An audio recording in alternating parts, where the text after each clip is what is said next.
It's been very hard. I don't think anybody can understand. The reason is not many people have interacted with primates. Darwin is a Japanese snow macaque who lives on Japanese snow macaque. They live on their mother's back all the time until they are 1 year or 2 years old.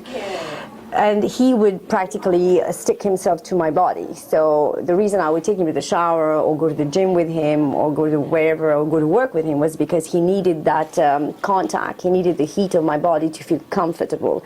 So I always felt I was doing it for Darwin. It was him. He needed it, therefore I provided my back. And when he left, I suddenly felt that a piece of me had gone, because it was for 6 months, 7 days a week, 24 hours a day. You got this little bundle of fur next to you and always close to you.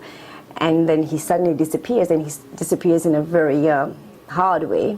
But what is damaging my children right now is ugly comments of people who don't understand monkeys, don't understand my bonding, and they feel that I'm deprived or I'm lacking or I have some psychological or mental issues. I think when my children hear about the mother being criticized this way, it does affect them. So it's not Darwin not being there is affecting them, it's all these cruel comments.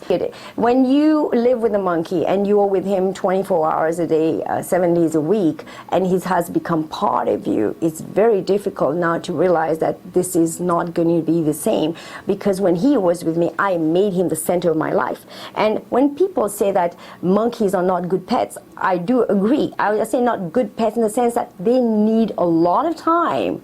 If you take the animal, say he's pretty or he's intelligent, and you put him in a cage just like a human being, since he has 93% human DNA, if you put any human in a cage and you confine them, obviously they're not going to be happy, and the only thing they're going to become is violent. So when they say monkeys are violent, well, most of the monkeys are caged. Which monkey, which person is going around changing their diapers, being so committed, taking them, loving them, and giving them the mental, physical stimulation the way I gave to Darwin? Darwin would go everywhere where I went, and that's because I knew separating him from me was very painful. When I would go to the office, he would be driving with me, and he had connected the fact that when we drive, and the office was around 5 or 10 minutes away driving, so he would connect being in a car as being a very short distance, and he'd be there for a short while.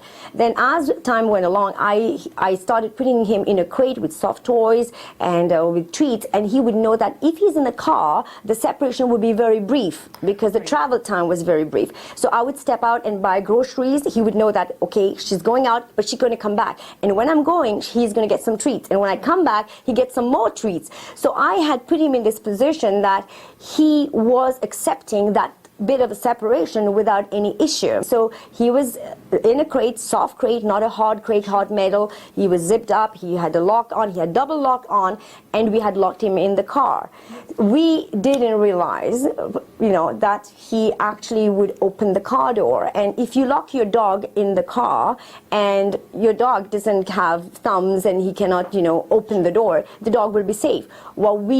The mistake, if any, we made was we failed to realize that Darwin on that particular day had suddenly become a bigger boy. Right. So he decided to unzip him and step out. There are pictures there where he was confined to the car, but at some point he realized, hey, you know what, I might try it as well to open that door. So it was not reckless, it was not callous, it was just a very unfortunate incident, which we regret very dearly.